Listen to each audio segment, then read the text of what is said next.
Tonight, OSU's Engineers Without Borders prepares for the unveiling of a new documentary showcasing their work in Kenya. Then Beaver News reporter Hayden Wilcox takes us back to Idaho for the continuation of our Cooper's Ferry investigative series. Finally, with Cops and Robbers Abound, we'll tell you who's doing time in our Police Beat segment. We'll have all that and more on tonight's episode of the Beaver News.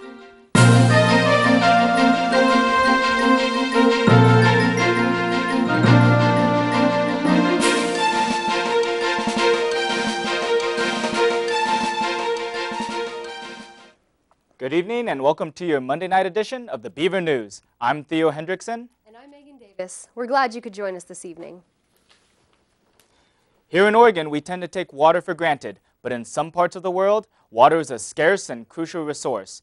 In July of last year, 5 OSU engineering students went overseas to Lela, Kenya to help one community obtain access to safe, potable water.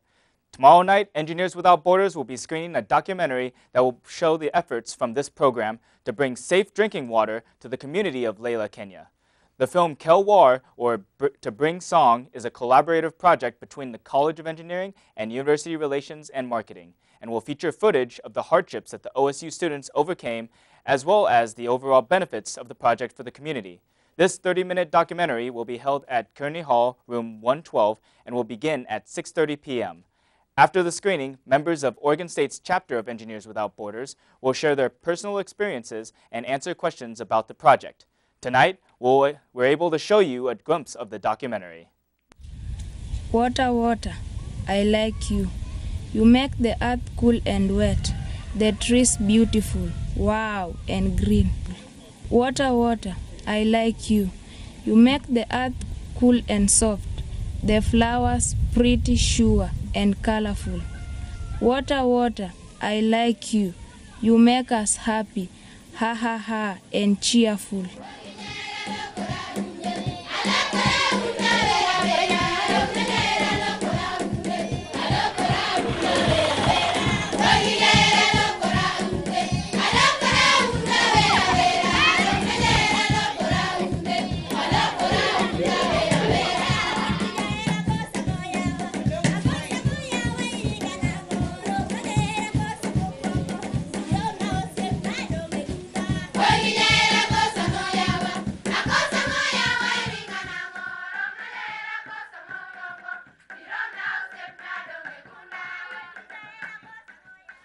A photography exhibit featuring the people of Lela will also be showcased at the event.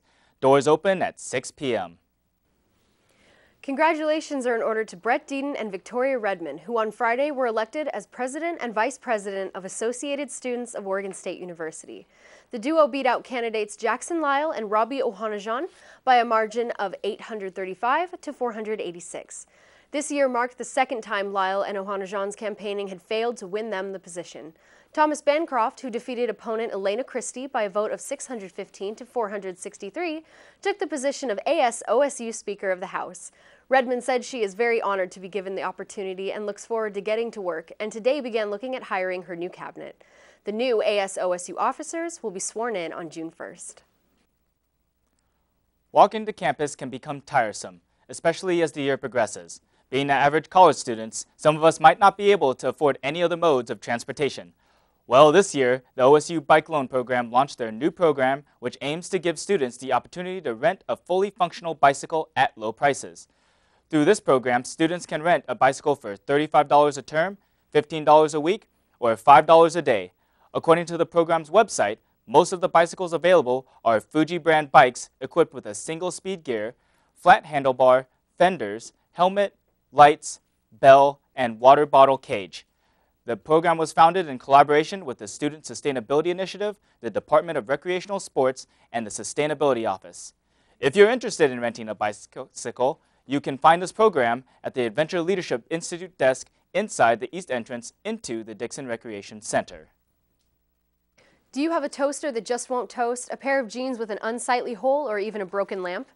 During the second year, it's hard for students to find the time to get items repaired, and most of the time we just end up throwing away what we can't use anymore. It's for this very reason that the OSU Student Sustainability Initiative program created the Repair Fair, a monthly workshop where students can bring in broken items and get them fixed. This month's Repair Fair started at 6 p.m. this evening and will run until 8 p.m. at the Recycling Warehouse, located on 13th and Southwest A Avenue. Tonight's Repair Fair features repair demonstrations for quick fixes, sewing solutions, and basic bike maintenance. For the first time in over a decade, the university has banned a fraternity from campus events. On January 1st, OSU implemented a 2-year suspension period against the fraternity Kappa Sigma.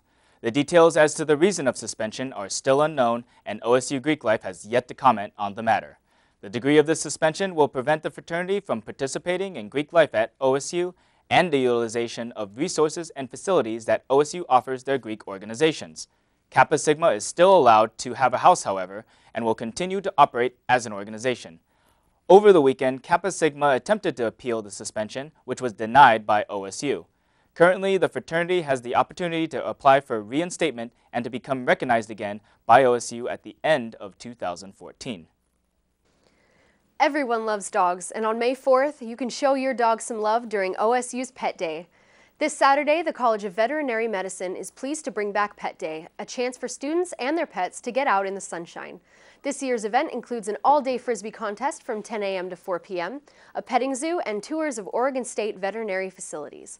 Saturday's activities will also include a free show by the International K9 team, where participants can watch world-class border collies defy gravity in a Frisbee demonstration. The majority of these activities will take place at Magruder Hall from 10 a.m. to 4 p.m. On Thursday, we showed you an inside look at what kinds of artifacts archaeologists uncover and how stone tools are made. Tonight, we are continuing our investigative series produced by Beaver News reporter Hayden Wilcox. Over the summer, Hayden was able to travel with Associate Professor of Anthropology, Dr. Lauren Davis, for an inside look at what it means to be an archaeologist. Tonight, Hayden will be explaining the significance of the research. This report was supported by OSU and the Bureau of Land Management. From the blurred past, history begins to come into focus. Students at the Cooper's Ferry site are given the unique opportunity to find unforgettable items every day, and will also get the chance to see how these artifacts they are finding were actually made.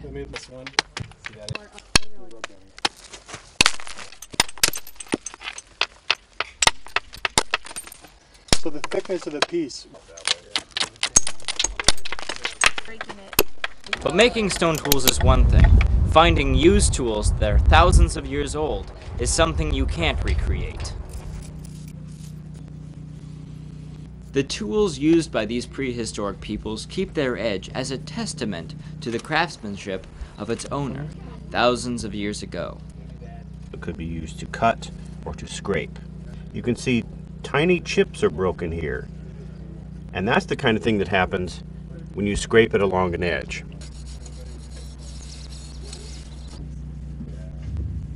Oh, that's sharp. We found a ton of small pieces of debouchage or waste flakes from stone tool manufacture, as well as some really exciting biface points, blades, modified flakes. Every item larger than a dime is mapped with a laser transit station. That data goes into a computer program that will help these investigators look for patterns in the remains. Yeah, just try to get this top, that's the tip right there. The ones that I find are my favorite. All of this data will ultimately help these archaeologists get right to the point. This is Hayden Wilcox with the Beaver News. We will be continuing our series with Hayden tomorrow, and we will continue this segment every day this week with coverage of different subjects every night. Tune in tomorrow as Hayden shows us how the site is closed for the season and what the process is for protecting the site from vandals. And speaking of vandals, it's time once again for our Police Beat segment for our Monday night show. Tonight, Theo Hendrickson has the report.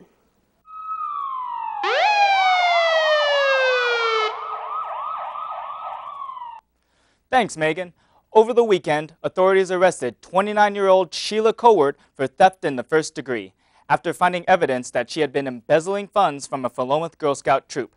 Cowart was the troop's leader, admitted to stealing over $8,000 over the Girl Scout troop in order to pay off a personal debt. Cowart was booked and released on April 20th and has not been arraigned for her criminal charge. On April 20th, police responded to a call of a suspicious person entering a residence at the 2100 block of Northwest Monroe Avenue. Upon arriving at the location, authorities found 24-year-old Brady Martin naked in the house, sitting in the living room. Authorities reported that Martin seemed to be under the influence of alcohol and mind-altering drugs. Martin was arrested and charged with disorderly conduct in the second degree and criminal trespassing in the first degree.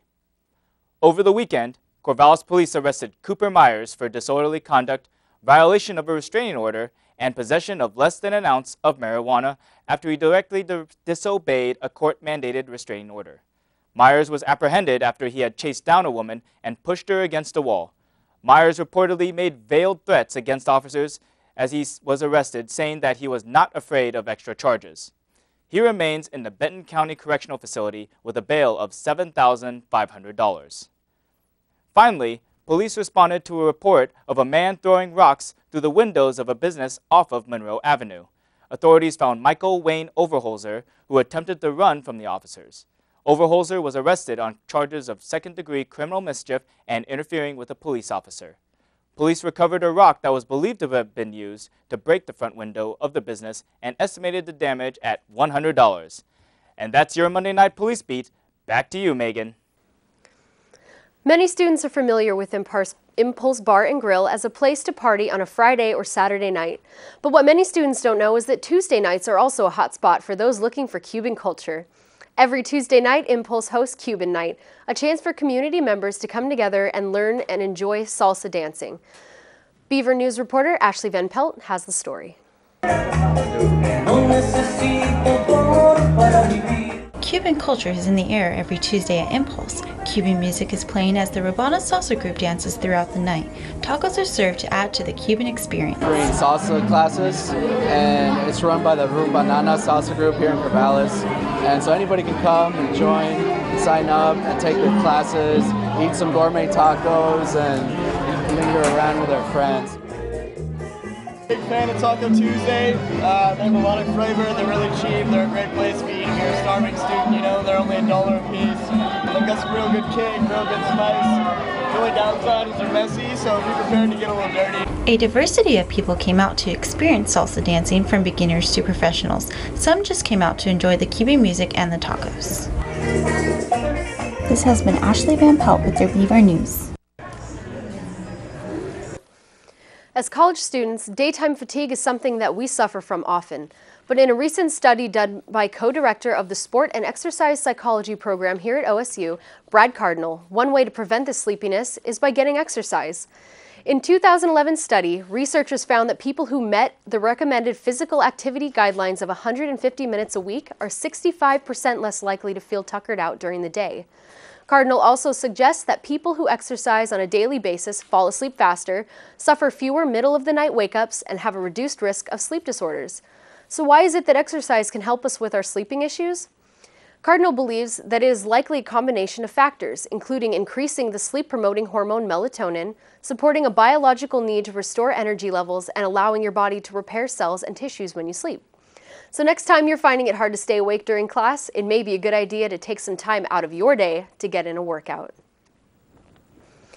Well, that's all the time we have for you tonight. I'm Megan Davis. And I'm Theo Hendrickson. We're glad you can join us. For more information and for your Beaver News, be sure to watch us on YouTube, like us on Facebook, and follow us on Twitter at Beaver News. Have a good night.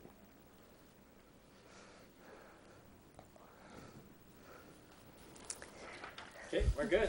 It was hard to keep going. The teleprompter wasn't moving. Teleprompter wasn't moving? Yeah.